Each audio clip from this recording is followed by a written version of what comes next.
CAPSI podcast series, Conversations on African Philanthropy.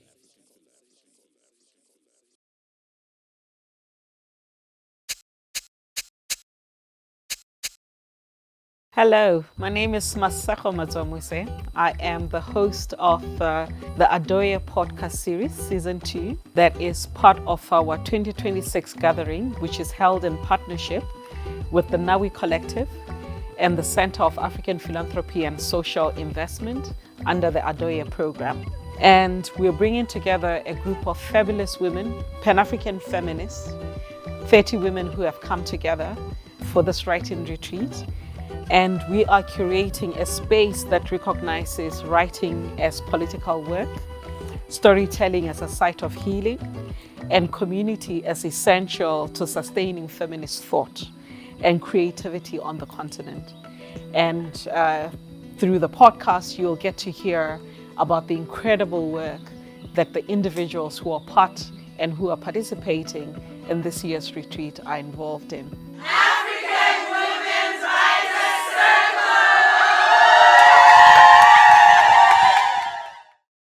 Welcome to Adoye podcast series, season 2. My name is Masego Madzwamuse. I'm one of the co-conveners of the African Women's Writers Circle. And this year we're hosting the second cohort of the Writers Circle in Mpumalanga at the Wits Rural Center. And we've brought together a group of 30 women from different parts of the continent. Women writers, storytellers, archivists, musicians, who are all incredible individuals. And we do this as a space that gives women space and time to write their stories. But we also deeply, deeply understand that the practice and the act of writing is a healing practice. And we are honored to have two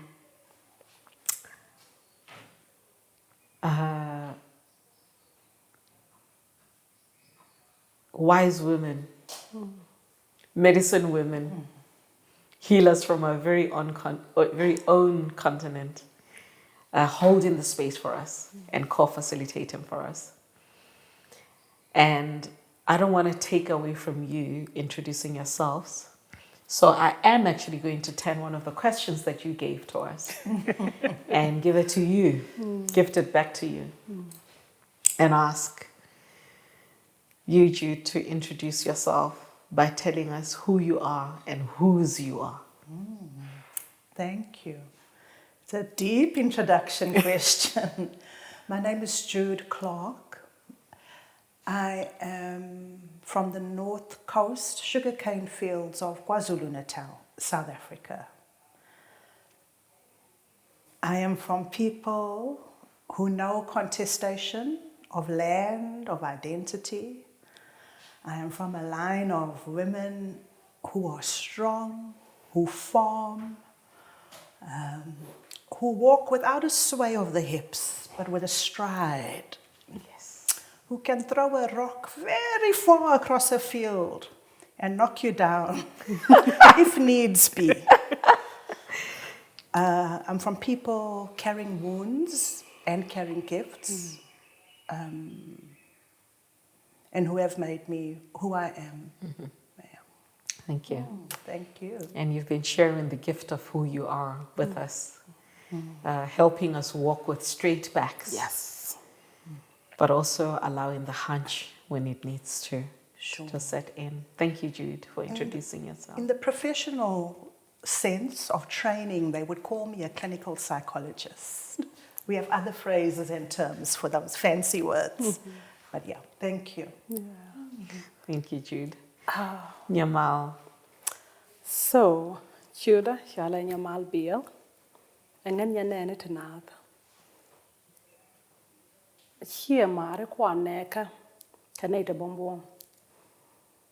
And I basically just said, my name is Nyamal, and I come from a people who are resilient, or people who are strong. And I introduce myself in my soul language, which is Toknath. And we would say the language of the people. That's the literal translation, the language of the people. And I do that for remembrance, because I've walked many miles and I've flown many miles. And so I allow my people in whose I am to step and to come with me in my language, with my language. Because many of them, although they're displaced, I carry them, the language with me so that they can walk with me in the many spaces and places that I've traveled to. Who am I? I'm a healer. Yes, you are. And I'm owning this because this journey started last year. When I was a cohort, and when I was a participant in the first cohort as a writer, and in the spirit of sisterhood, in the spirit of us as Africans, when we're in the village, we tend to offer our gifts. I have this, it's missing in the community. And that happened here last year, and that catapulted me to really living in my gift that I've had, but I didn't own.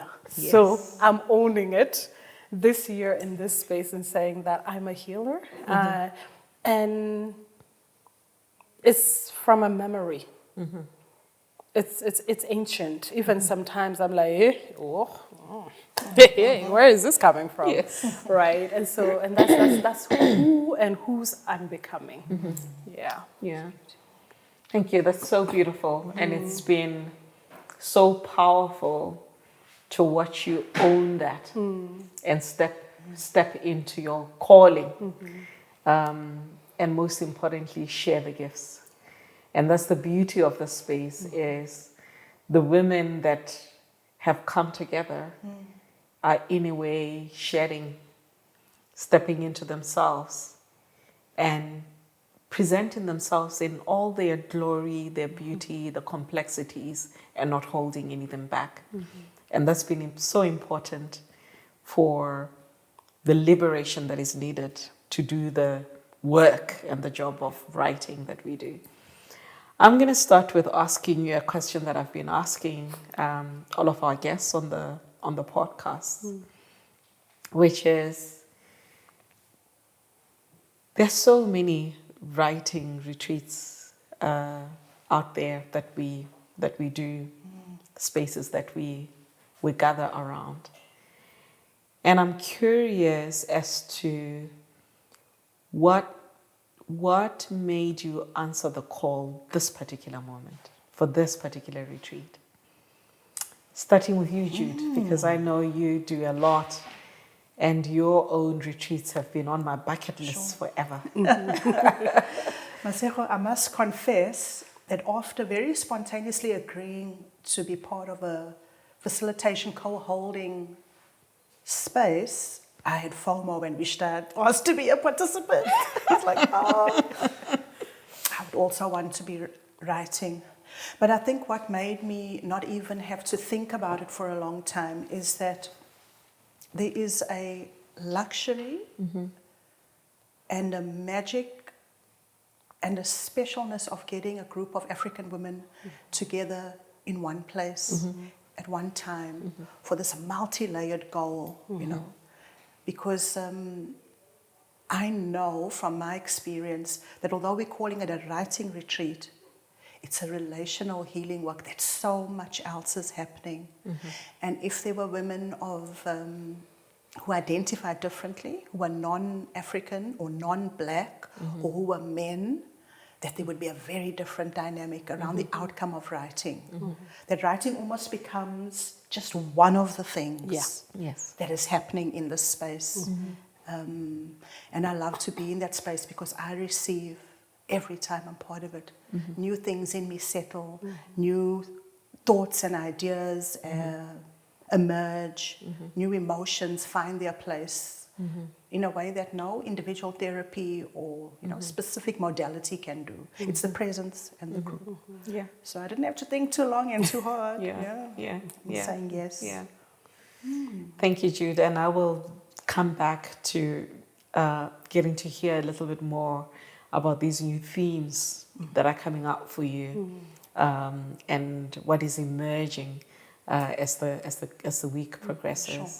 Nyamal, you were here with us last year as a cohort, and as you rightfully said, you were. You also stepped in to share your gifts with us, and why did you answer the call this time around and want to come back in this capacity as a healer? Yeah, it was a no-brainer because for me it's I grew up in the U.S. as you know, and it was it's basically it's a homecoming for this capacity. It's a homecoming for me of saying, okay, I'm going to do this work with women that are not strangers to me, because we've met in a different lifetime before. As we say, there's no coincidence. All of these women are meant to be in this space in this time. All of us, right? Because there are certain memories that we carry with each other. Whether it's us doing the facilitative work or it's us actually just dancing and listening to music and unwinding. There's a familiar energy that I'm like, oh, okay. This is what it means to be in sisterhood. Yes. And to heal in sisterhood, right? Because many of us are in spaces that capitalism, we're fighting colonization, neo-colonization, but there's a remembrance of the community. Yes. And for me, it's like, I am a part of that community, so please let me pack my bags. I'm coming. Which flight again? Yes. But just to be in a space where you can feel your pain, you can let your tears go, you can laugh, and nobody's policing your joy. Yeah. For me, it was just, I can be here and I can laugh from the depth. Yes. And nobody's policing that. Yeah. That was a no-brainer for me. Yeah. I think you say something powerful about the sense that, as the South Africans will say, I knows you. Yes. We've met before. I know you. And it's in the shared histories in some sense. In time, in space, over time, transcending time. Yes. And I think there was a powerful moment this Sunday when we had the listening session that was organized by Nombuso, who is a much younger generation, and playing music of the past. Yes. And really looking around the room and the sensory remembrance that people had, the recalling. That was Of beautiful. this is a sound I know. This is a sound that was the soundtrack of my home. This is a sound that is part of the drums that the ancestors beat. It's really been powerful. And you two have been, from the very first day when you did the grounding practice for us, and every morning when you help us with the grounding practice, there's something profound that you keep inviting, which is an invitation for us to move from the head and go down to the heart and go to the gut and go to other parts of our being. Why is that important as part of the political act and the political project of African women writing their stories?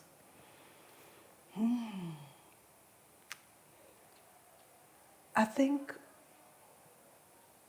a lot of our work is remembering and remembering. I think we have been schooled historically in ways of learning and ways of being, where in order to survive we've had to have armor and we'd have to stay in certain parts of our body. So being intellectual has been affirmed, and the rest of the ways of, particularly African women's ways of knowing, the multitude of ways have been devalued, denigrated, looked down upon, marginalized, punished actually. And in this hierarchy of knowledge has been put so at the bottom. And so a writing retreat like this, if we invite different ways of being, means that we remember who we are, where we come from, what we're capable of, what we hold. And some of the things we hold, we can't remember from here. No. Yes. We have to remember from the heart and remember from the body. And I do think we live in a world where there's a space or a gap between who we really are and the armor we have to carry. And we could certainly have a writing retreat where we allow everyone to keep the armor on. And there'll be a certain kind of writing that will emerge, a certain kind of experience. And everybody goes and does their thing. We all produce stuff at the end, all well and good. But if we're going to get into that gap between the armor and who we really are and give that some oxygen, something else is going to emerge, an authenticity. If I take this armor off, new things emerge. I feel in a different way. And yeah, it's challenging and it's beautiful. And just to add to And it's you- political. It is very much so. And just to add to you, you've said it beautifully. And the reason why we started the first circle was who and whose is that remembrance, right? Because they are powerful women in this space. If they come with, hi, my name is Masego, I'm the I'm the executive director of this, and this is the armor. Yes. When we're talking about that, right? Yeah. The armors are all the titles, we're blocking. These are the blocks that, and that's why we started with, who and whose are you really? So that you remember self and you remember those that you come from. Yes. And then the armor of I'm showing up as the ED, as the CFO, as the this, they've been disabled. Yeah. And you're really just showing up. Yeah. And then the unfolding as we watch everybody just kind of bloom into themselves is then in those relational conversation one-on-one, then you can, oh sis, what is it that you do again? Right? By the way, what is it that you do again? Yeah. Maybe there is, some work we can do outside of this. Yeah. Again, that conversation becomes, what is it that you do again? Instead of, this is who you are. I'm facing your armor. So this is why we are always reminding ourselves, even us, to remember the body. Because again, the body does keep the score. Yeah. Absolutely. The body does keep the score. Yeah. And a lot of the body work that you've been inviting participants to do has been about that, has been about sitting with the pain, understanding it, facing it, questioning it, dialoguing with it. And it's been a cathartic process. And I see a lot of people have gone off and they can't stop writing the stories. The stories are coming at them. Jude, you touched on this is political, and I want to tease that a bit more by what we mean, Nyamal, when we say this work is political. Why is it political? For me, it's political because it both names power and witnesses power at the same time. It names the power that I feel or don't feel in myself, and it shifts me from thinking that this is only me and who I am and how I experience power. I think it's political because there is a relationality of storytelling where suddenly I hear your story, I hear your story, and I start feeling a link to the broader social context around me. That my very private wounding, that none of you yet know, that I'm even not sure whether I should write about it, is not solely mine and a unique, discrete event.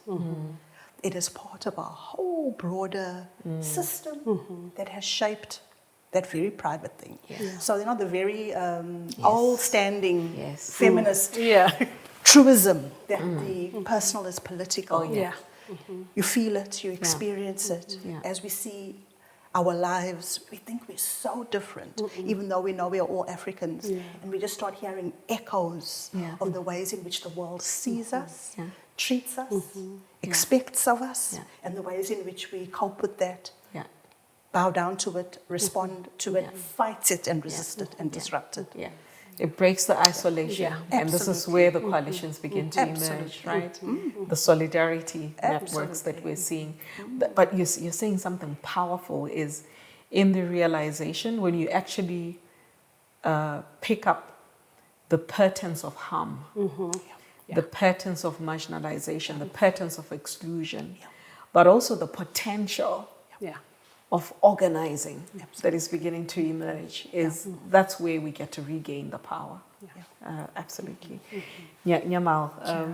I mean, just to add to this, it's because for me, I come from a diasporan lens growing up in the States. Yes. Because technically the Black woman body is physically political, even how we wear our hair. You showing up in your hair just cornrolled down, it's a political statement, right? Conjured by sisters in the space as an act of joy. Exactly, right?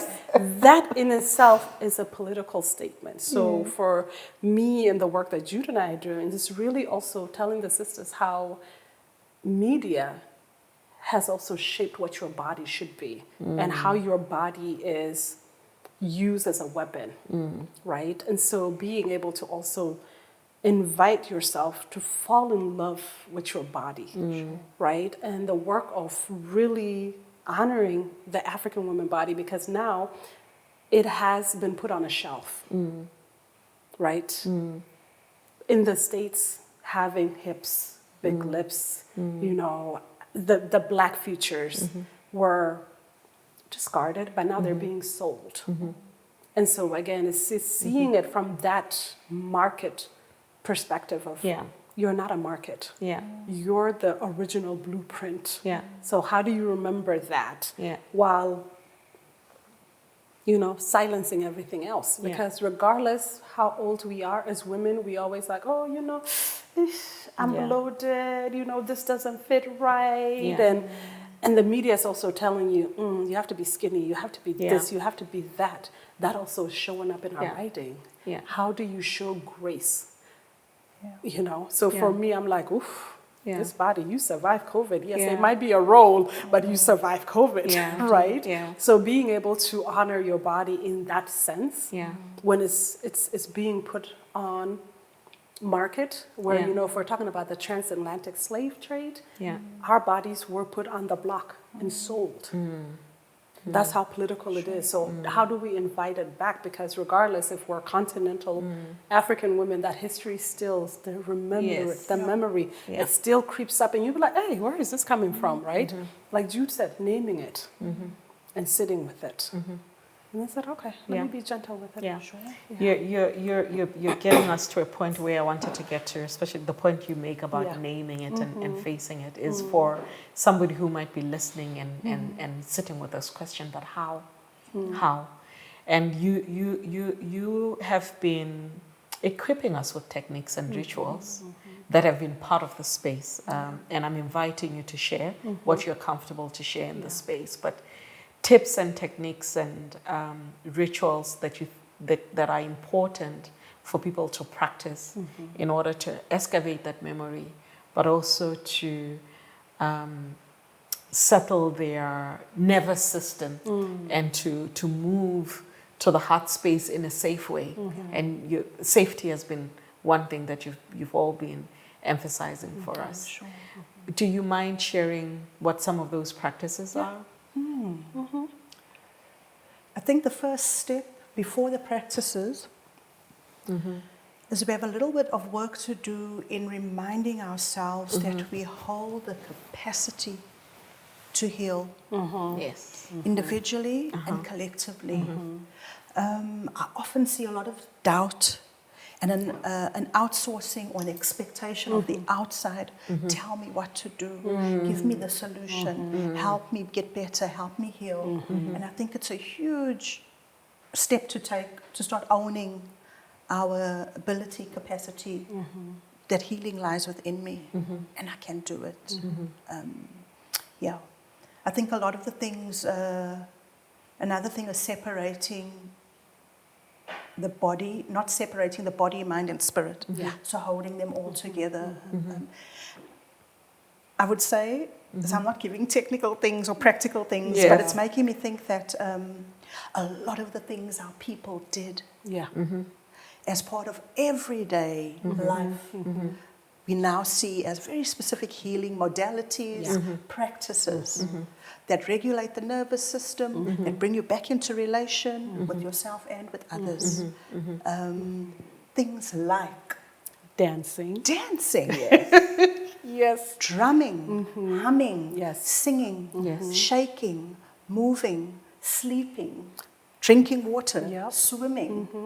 As simple as taking off your shoes and just feeling the ground. Yes. Whether you're feeling the cement or you're actually going outside to just walk on the grass. What does the floor, what, is it mushy today? Because it's been raining here a lot, right? Yeah. So when we came here, there wasn't that much rain, but I went and just grounded myself to the land, and I'm like, you know, that will just, yeah. No, absolutely. Yeah. Getting back in touch with our senses. Yeah.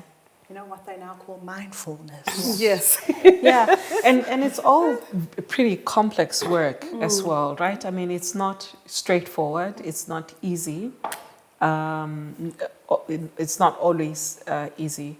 One of the things that we immediately confront is in the spectrum of spirituality, and embracing different spiritual practices. And with this being an unapologetically decolonial space, we have been intentional about centering the continent, centering the continent's people, centering African women, Pan-African feminism, and situating spirituality in that space. What does it look like to navigate tapping into spiritual practices and spiritual grounding as part of this work? And how do you navigate it? So that one, it's easy. It's individual, right? Because as a people, we all speak 3 different languages here, but we all know God, right? And then God or gods? God of gods, right? In my language, we say Kut, and then we say Kunyal, the gods of heavens, when we want to emphasize it. So everything that we do as a people is rooted in God, the higher being, and then everything else come to play, the elements and the gifts that we've been given to use in the physical, right? So for me, it's really honoring everybody's practice. It's saying if you lean into Christianity, prayer and meditation is the same thing, but it's just different. It looks different. You may be asking God in prayers, and the person that's meditating may be going deep within themselves to find the inner God. So one person is going in and the other person is going out. And there's nothing wrong with that. You know, I don't underestimate the violence that has been done historically around religion and the weight and how challenging it is to reclaim a broader understanding of the divine. You know, I think we have memories of the fear of death being put into us, you know, and the fear of God. And I think it's so important to meet people where they are and to gently do that conscientization. That faith is faith. Yes. Is faith, is faith. And, you know, to look different. But a lot of us have these memories and experiences of parents who forbid us to do certain things. And out of the corner of our eye, we could see they were doing them it as well, you Yes. know, leading the masses and services in Christian church on Sunday and visiting the local nyanga or sangoma and putting things in the corner of the yard and doing libations. At the same time, you know, while giving us the message that this stuff you know? Yes. It's evil. You- Demons. Yes, Yeah. you remind me of my paternal grandparents who were quite senior in the Anglican church. Was it the Anglican or the Methodist church? My memory is a little. I'm having a senior moment. No, it's a They were, season long story moment. short, the season moment. I'm having a Yes. season moment. They were seniors in a church. But we also had the practice of ukutetela, which was to slaughter, brew traditional beer, and go through the practice of ancestral calling and Thanksgiving.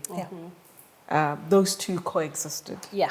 And yet in that homestead was a homestead where every evening we read the Bible and we shared stories about the lesson of the day with grandma and grandpa.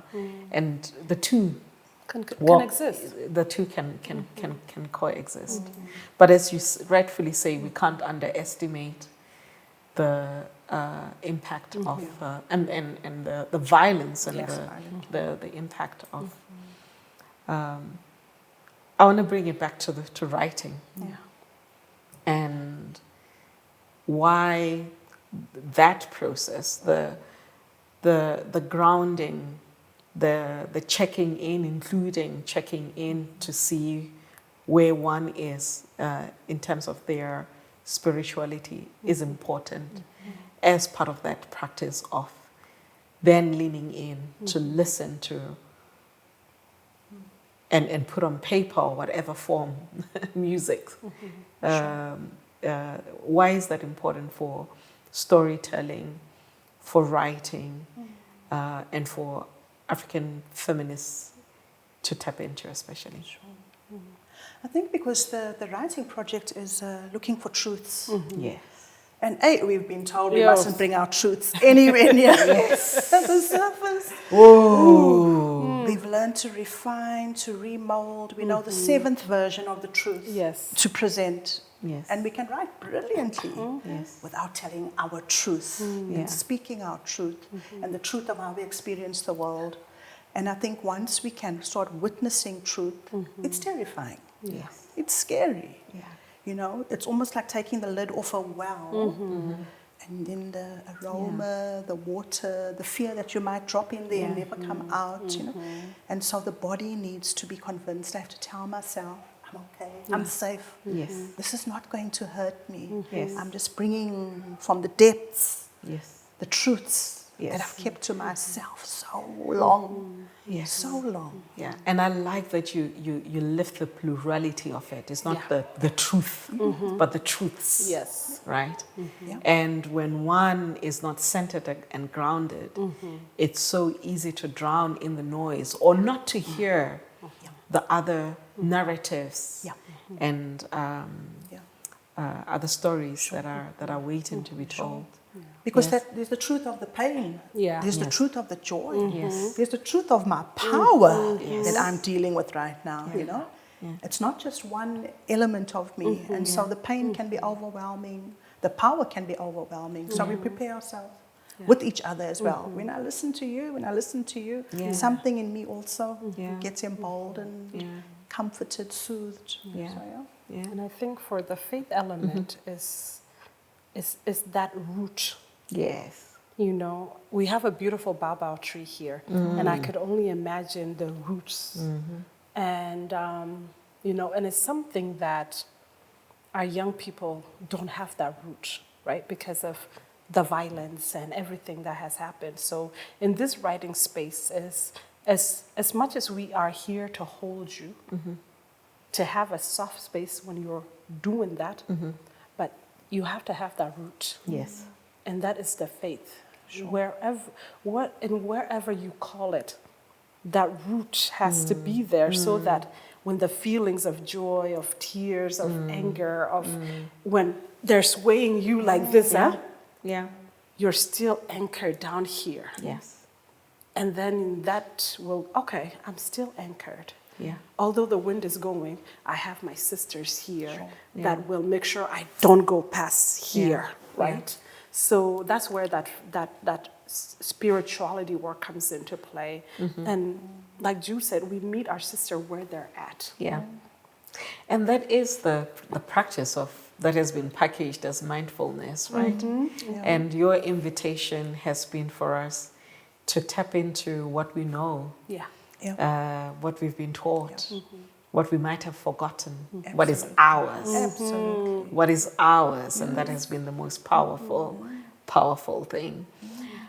As we wrap up, I'm going to ask you one last question, which is, what are you most excited about as you think about where this cohort is going to be or what we are exploring by the time that we end this retreat and what's to come after? You know what is making me go to bed at night smiling so wide is that there is an intergenerational something that's in the sweet spot. That there are young African feminist writers writing about digital technology and musicologists playing music, and the young The joy. are just using history to bring to the older generation in a new form, telling our stories that we thought we should be telling as grandmothers, but back to us in new voices. And there's something special about the intergenerational connections that are happening without a conservative kind of older, younger limitation or constraint. It just feels like a freedom of learning that's happening in all ways. Yes. And I think there's something beautiful about the range of knowledges that are being written and shared. That it's not just fiction writers, you know. And I think there's so much learning happening. It just makes me very, very excited because we were taught that learning happens in boxes, not in process. It happens in content, not relation. And this is just so beautiful to be part of and to witness. And Very if anybody exciting. wants to see intersectionality in practice, Absolutely. this is where it's at. Absolutely. Yes. Thank you for naming it that. Is it? Yes, that's what it is. Yes. Yeah, Nyamal. This excites me. But really what excites me, see, even English has left me. The bundles have run out. English bundles English gone. bundles have run out. What excites me is the writing that are going to come out from our sisters that have gone into our heart space. Oh, yeah. I am looking forward to them. Because and I know, Jude, you probably saw this when the light turns on from this to this. Oh, I'm like, I can't wait. Because it's almost like we're midwives. Yes. And we're ushering in like a new baby. Yes. And I'm excited to see that. And with just this cohort, I say it's special this year because it's been raining since we've been here. Yes. Yeah. So that in itself, as I sit and I'm like, oh, it's been raining. They haven't been walking like we were doing last year. So that process in itself of sitting still. And our amazing sister, Karabu.